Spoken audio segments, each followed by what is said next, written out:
Começa hoje o curso de Elementos de Máquinas do Telecurso Profissionalizante. Nós estaremos juntos nesta jornada. Bons estudos. Você vai assistir a teleaula de número 1.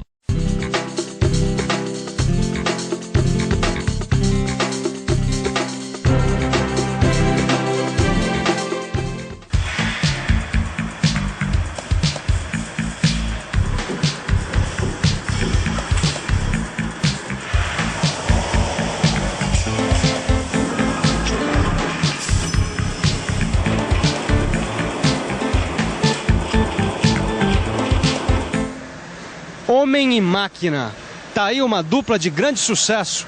Não dá pra negar. Hoje em dia é impossível imaginar a vida sem essa companheira fundamental do homem, a máquina. Mas sendo ela assim tão importante, será que as pessoas sabem como é que funciona uma máquina por dentro? Quer dizer, será que as pessoas conhecem, de uma forma geral, quais são os elementos que compõem as máquinas?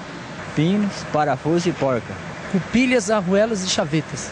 Mancais, rolamentos e molas. Eixos, árvores e polias. Corrente, engrenagem e cabo.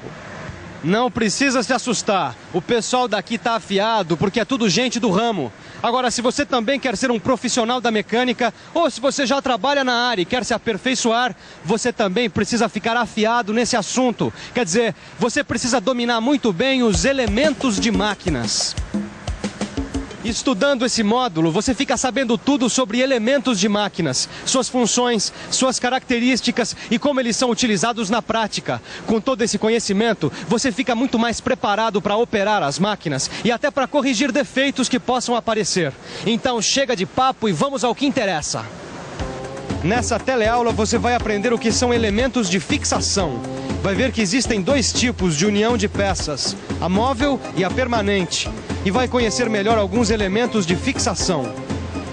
E já que o nosso assunto de hoje é elementos de fixação, fixe bem a sua atenção porque lá vem informação. A nossa teleaula está começando.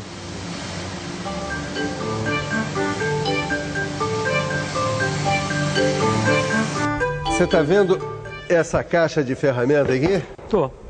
Pois bem, ela é toda de madeira, certo? Uhum. Se você tivesse que construir uma caixa igualzinha a essa, como é que você ia unir as partes dessa caixa? Bom, para unir partes de madeira, eu acho que eu usaria o prego e a cola. Pois muito bem. Na mecânica também é muito comum a gente ter que unir peças como chapas, perfis, barras, etc, etc, etc. Mas espera aí. Só o prego e a cola não vão dar conta desse recado. Não, mas é claro que não, né, Titão?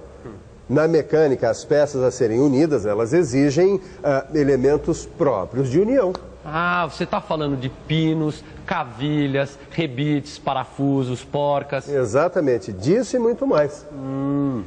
Preste atenção. Rebites, pinos, parafusos, porcas, arruelas, chavetas. São alguns exemplos do que a gente chama em mecânica de elementos de fixação.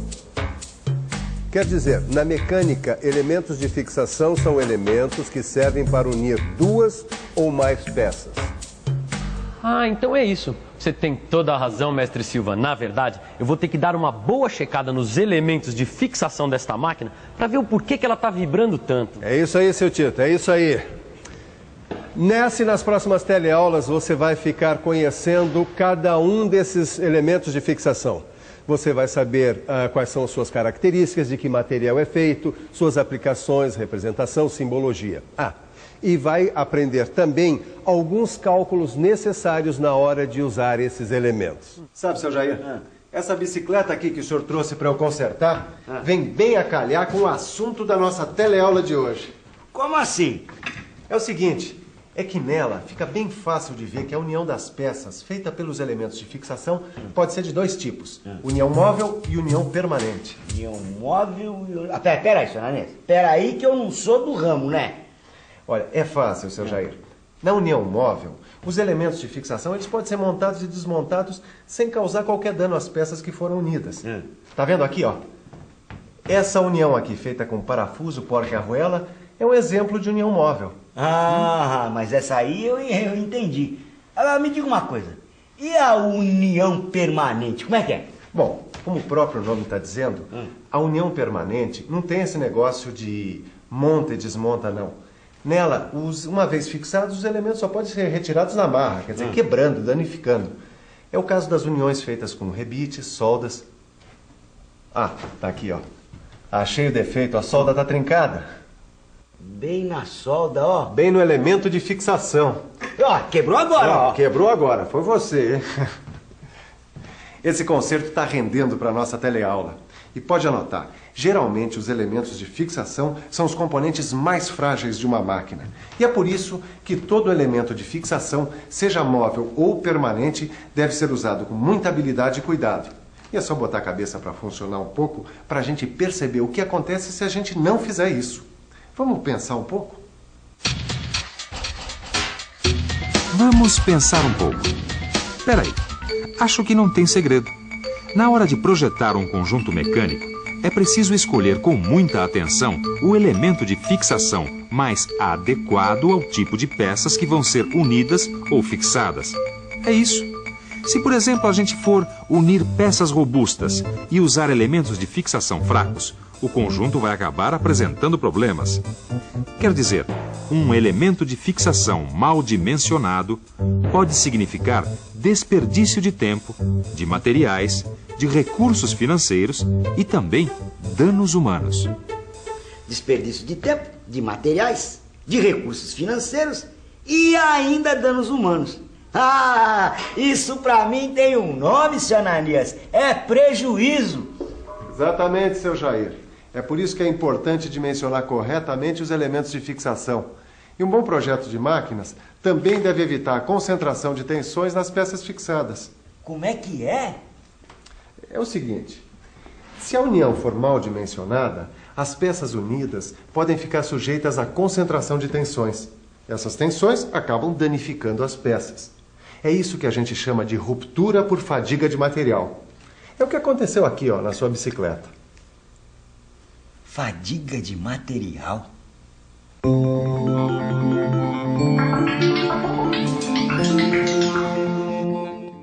Fadiga de material significa queda de resistência ou enfraquecimento do material devido a tensões e constantes esforços.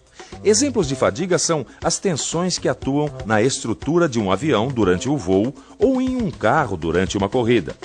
Mas a fadiga de material pode acontecer em qualquer conjunto mecânico, qualquer estrutura, principalmente se os elementos de fixação não forem bem dimensionados. Para evitar que isso aconteça, é preciso ter um bom projeto, uma boa manutenção. Agora vamos ver como estão os conhecimentos do Tito sobre elementos de fixação.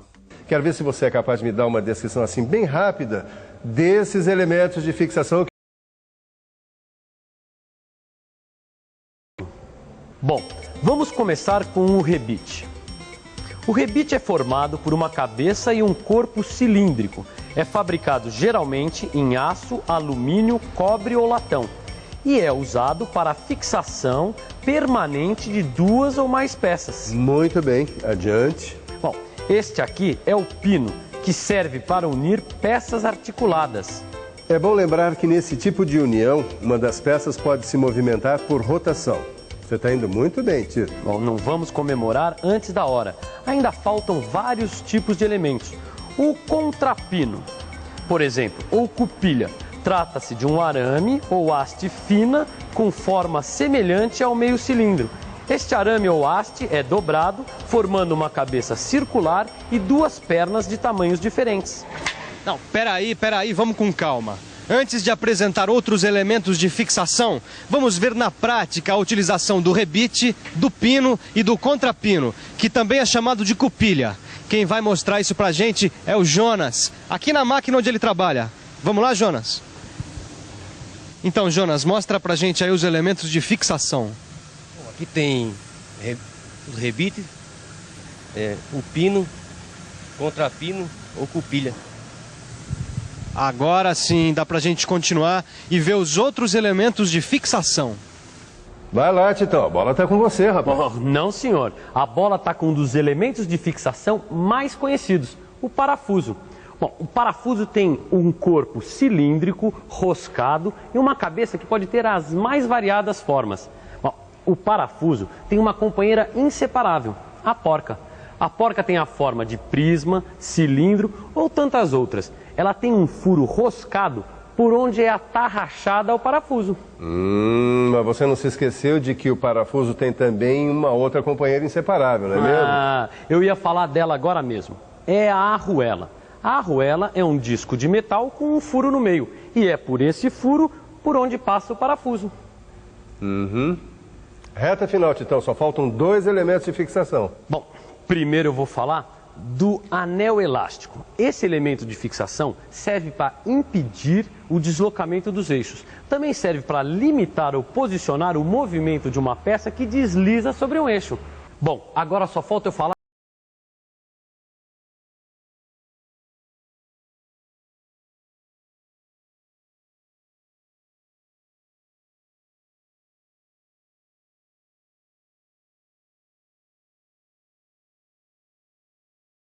de transmissão. mas na verdade ela tem as duas funções, não é mesmo? Rapaz, isso é perfeito, esse menino. Bom, agora nós vamos dar uma olhada naquele torno ali só para conferir os elementos de fixação que nós acabamos de ver. Tá bom. Certo? Certo. Pois muito bem. Aqui está. Parafuso, porca, arruela, anel elástico, chaveta. Poxa, por hoje a gente já aprendeu bastante, hein, Silva? Claro, claro. O resto fica para as próximas teleaulas. E atenção, se liga aí que é hora da revisão. Na teleaula de hoje, você aprendeu que, na mecânica, é muito comum a necessidade de unir peças e que essa união é feita pelos chamados elementos de fixação. Viu que uma união pode ser de 2 tipos, união móvel e união permanente. Você aprendeu também que para projetar um conjunto mecânico é preciso escolher o elemento de fixação mais adequado ao tipo de peças, evitando assim desperdício de tempo, de material, de dinheiro e danos humanos. Evitando também rupturas nas peças por fadiga de material. Por último, você viu uma descrição simples de alguns elementos de fixação: o rebite, o pino, o contrapino ou cupilha, o parafuso, a porca, a arruela, o anel elástico e a chaveta. E se você quiser que todos esses conhecimentos fiquem bem fixados na sua cabeça, só tem um jeito: é estudar no seu livro. Bons estudos e até a próxima!